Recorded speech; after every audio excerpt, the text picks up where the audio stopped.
matin. Super, donc on va commencer par quelques présentations. Tout d'abord, notre animateur, il s'appelle Jean-Louis.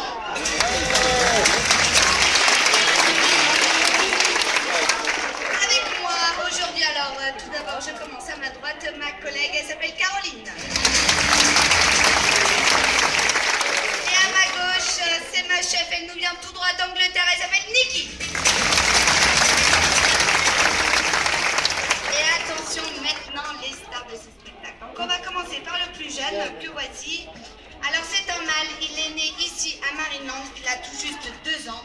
Ce sont ses débuts de spectacle, donc on va lui faire un grand encouragement. Il s'appelle Pumba.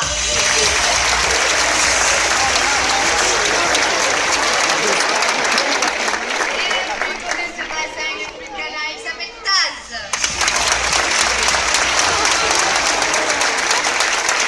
Alors, maintenant que les présentations sont faites, à votre avis, Pumba, Taz, phoque ou otarie? Alors je vous sens très motivés ce matin. Donc on va faire un petit jeu. Donc ceux qui pensent que ce sont des phoques, lèvent la main. D'accord, j'ai toujours autant de succès. Ah, j'ai un monsieur, j'ai 2 personnes. Bon. On va voir si j'ai un peu plus de succès avec les otaries. Ceux qui pensent que ce sont des otaries, lèvent la main. Mais bravo, vous méritez un tonnerre d'applaudissements. Ce sont bien des otaries. Et plus précisément des otaries de Californie. Alors Nikki et Caroline vont s'approcher de vous pour vous montrer les 2 grandes différences entre phoques et otaries. Je vais vous demander de ne surtout pas essayer de toucher nos animaux car ils ne vous connaissent pas, donc où ils mordent, où ils partent. Donc dans les 2 cas, on va éviter. Donc regardez la première différence déjà avec Pumba. Elle se trouve au niveau de la tête. Regardez chez Pumba comme chez Taz, on voit bien les oreilles. Alors que les phoques ont des tout petits trous, les phoques ont des oreilles internes. Mais que ce soit les phoques comme les otaries, ils entendent aussi bien sous l'eau que hors de l'eau. Alors je vous laisse admirer les oreilles de Taz et de Pumba et on va ensuite passer à la deuxième différence.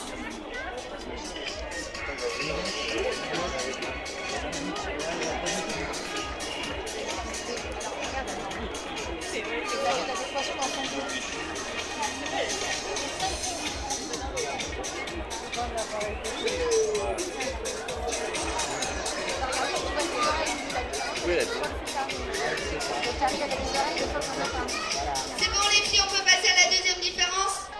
Oh non. D'accord, je t'attends Nikki. Ok. Allez, pour toi, je ne sais pas.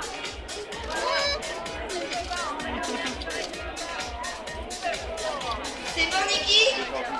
Super. Donc on va pouvoir maintenant passer à la deuxième différence. Et la deuxième différence, regardez bien, c'est la longueur des nageoires. Nos otaries ont de très grandes nageoires qui leur permettent de vous faire un petit coucou parce que Pumba est très poli ce matin, voilà.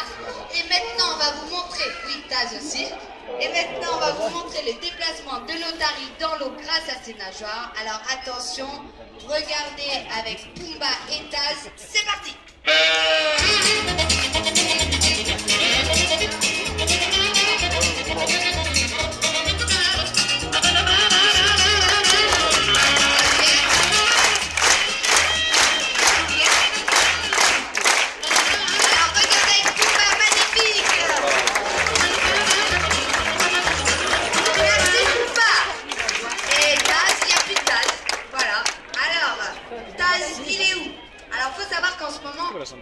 Ce sont les périodes amoureuses et Taz est très amoureux d'une femelle qui est juste derrière. Donc en ce moment en spectacle, Caroline ne l'intéresse pas du tout, il préfère sa femelle. Donc voilà, ça va arriver que pendant le spectacle, peut-être Taz va partir. Donc là, qu'est-ce qui se passe? Ben, on ne fait rien puisqu'on ne va pas obliger l'animal à revenir. Vous voyez, là, il nage tranquillement, tout va bien pour lui. Bon, Caroline se sent un peu seule, mais bon, c'est pas grave, hein, Caroline. Donc on va faire la suite du spectacle avec Monsieur Pumba. Donc on vient de voir le déplacement de l'otarie dans l'eau. Maintenant, on va vous montrer le déplacement de l'otarie sur la plateforme. Alors attention, on a droit à un magnifique footing de Nikki et Pumba ce matin. C'est bon, t'es prête? Allez, c'est parti!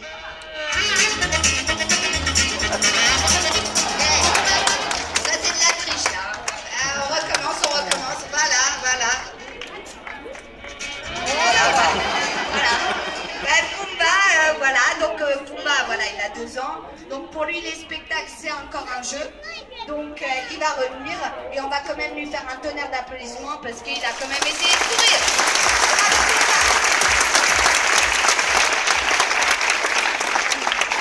Alors, on a vu le déplacement de l'otarie dans l'eau et sur la terre plate. Attention mesdames et messieurs, maintenant on va vous montrer le déplacement d'une phoque.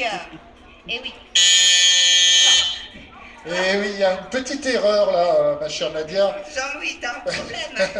Oui, il n'y a plus de phoques à Rhineland. Ah oui, c'est Tu vrai. t'en souviens pas, bien sûr. Oui, c'est vrai. Bon. Alors comment va-t-on faire pour assurer cette belle promesse auprès de nos chers publics de montrer des phoques alors qu'il n'y en a plus? Eh ben écoute, Jean-Louis, aujourd'hui je travaille avec Caroline. Et Caroline a toujours des idées fantastiques. Ah bah oui. Et ce matin, elle nous propose quoi? D'accord, donc elle nous propose un tour de magie. Est-ce que vous y croyez, mesdames et messieurs? Vous êtes gentils avec elle. Bon, alors, tous ensemble, on va compter jusqu'à 3 et on va transformer Pumba en phoque. Est-ce que vous êtes prêts? Oh, quelle motivation! Est-ce que vous êtes prêts? Oui! Voilà. Allez! Et regardez le phoque! En déplacement!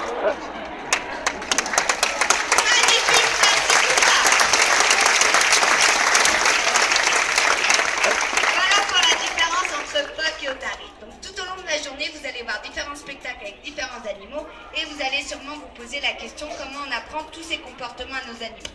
C'est simple, pour l'apprentissage, on a besoin de 3 outils. Le premier outil, c'est la motivation. Et la motivation principale chez nos animaux à Marinan, c'est quoi? Le poisson. Effectivement, c'est bien le poisson.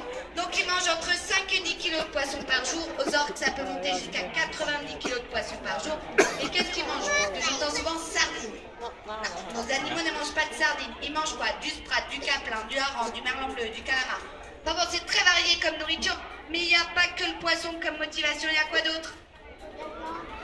Les jeux, oui, effectivement, mais encore les câlins, effectivement. Alors, regardez un petit câlin entre Pumba et Niki, ou peut-être Taz, ou pas. Donc, regardez Pumba, un petit câlin avec Pumba.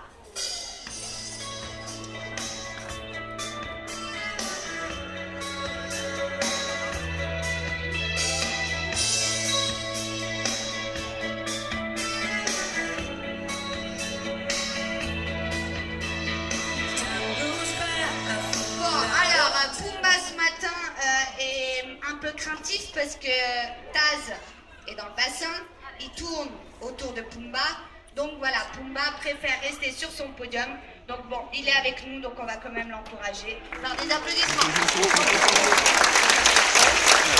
voilà, il y a les câlins. Donc le deuxième outil, c'est ceci, et ceci c'est quoi? C'est tout simplement un sifflet. Merci Jean-Louis, qui sert à quoi? À siffler, je vous ai perdu là. Effectivement, ça sert à siffler, merci Niki. Mais c'est une vraie signification pour nos animaux, ça veut dire tout simplement oui, c'est bien. Donc à chaque fois que l'animal entend le sifflet, qu'est-ce qu'il va faire? Il va arrêter son comportement pour venir chercher sa récompense, qui peut être autant du poisson que des câlins. Donc ce matin, on va demander à Pumba de toucher le ballon du milieu. Donc regardez bien et écoutez bien, c'est parti.